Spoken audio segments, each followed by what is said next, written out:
Apa itu maqasid syariah? Kita dihadapkan oleh banyaknya aturan, seperti aturan harus menggunakan tangan kanan ketika makan, atau aturan rambu-rambu lalu lintas di mana kita harus berhenti ketika melihat lampu warna merah dan kembali berjalan ketika melihat lampu berwarna hijau. Ketika menjelaskan kepada anak-anak apa maksud dari aturan tersebut dibuat, kita dituntut untuk bisa menjelaskan secara rasional dan juga logis. Begitupun dengan aturan di dalam syariat Islam. Mungkin banyak orang-orang bertanya, mengapa umat muslim harus sholat? Mengapa umat muslim harus menahan haus dan lapar dari pagi sampai maghrib? Dan mengapa umat muslim dilarang memakan daging babi? Di dalam syariat Islam, kita dituntut untuk bisa percaya bahwa maksud dan tujuan sebuah aturan Islam dibuat itu untuk kebaikan kehidupan kita, baik di dalam dunia maupun akhirat. Nah, disinilah konsep maqasid syariah digunakan, di mana maqasid syariah berfungsi untuk menjelaskan tujuan dan hikmah dari aturan-aturan Islam dibuat. Quiz time!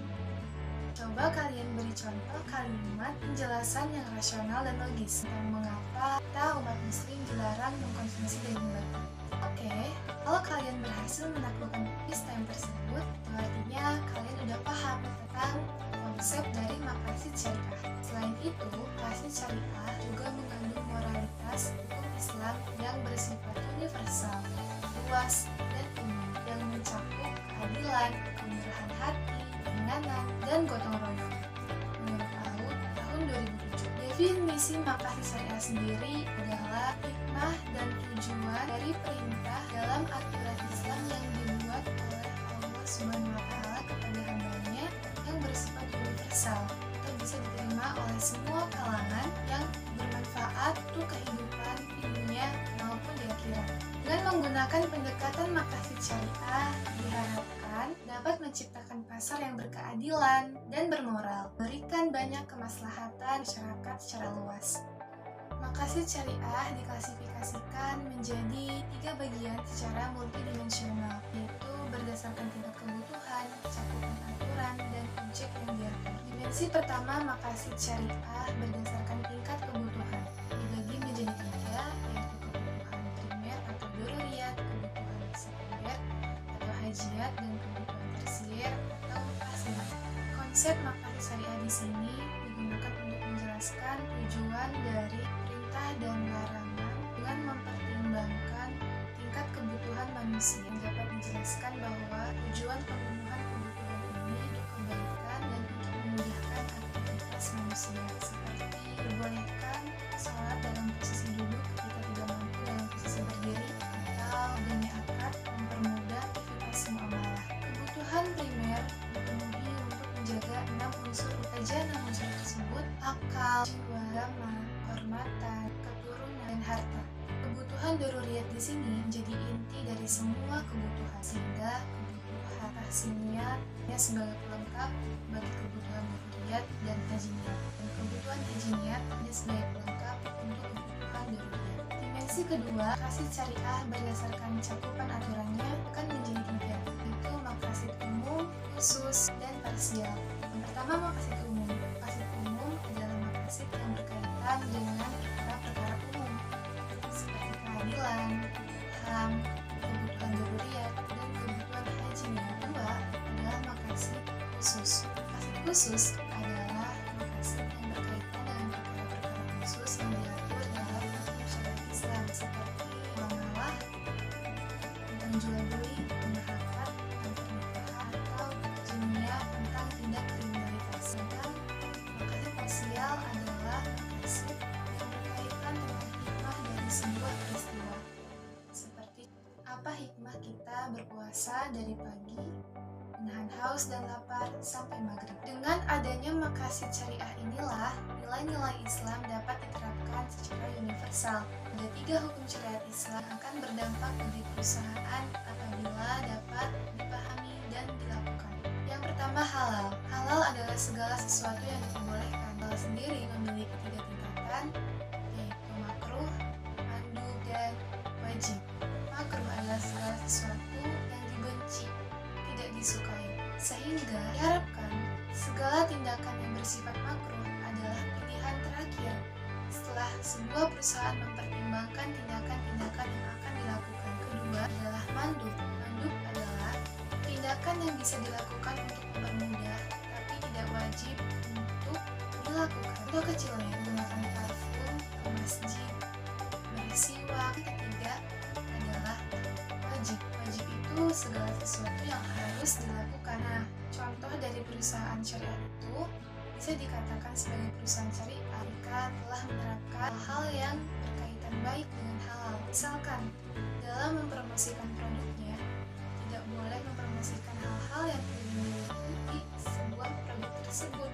Hal itu adalah sebuah penipuan. Yang kedua adalah musytabi. Musytabi adalah hal-hal yang ada di tengah-tengah, tidak jelas kehalalannya, apakah itu halal ataupun haram. Nah, contoh yang berbau seperti ini tuh biasanya ada dalam konteks keuangan. Jadi, perusahaan itu tidak boleh semena-mena dalam konteks ini, karena ini akan berkaitan dalam kezaliman sebuah umat.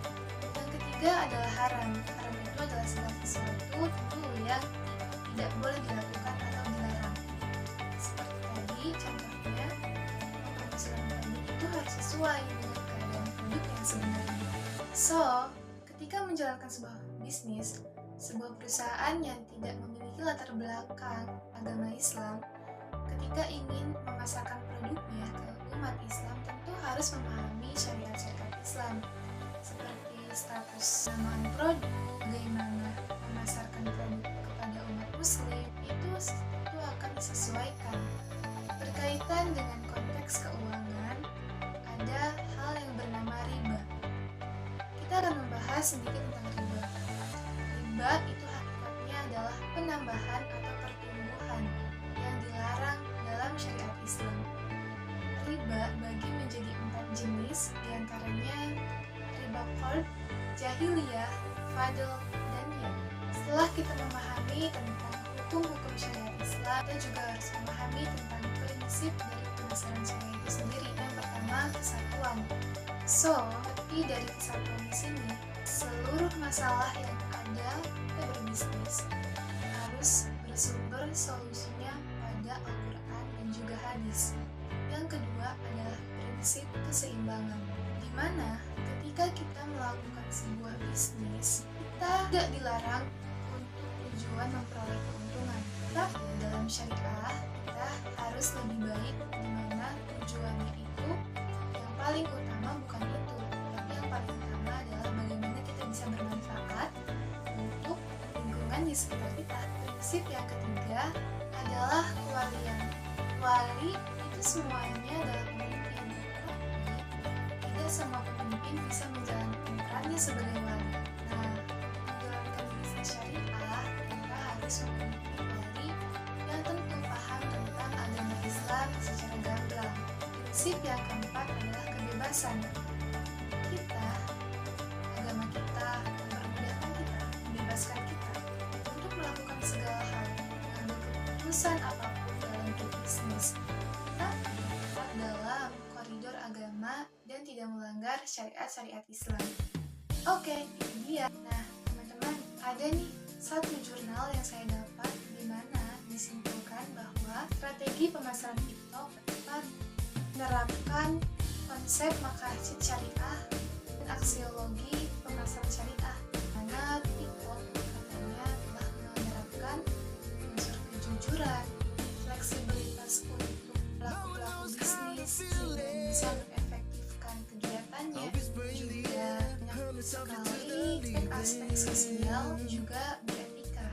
So, menurut teman-teman, apakah strategi pemasaran TikTok akan terus dapat menggunakan konsep maqasid di zaman yang semakin modern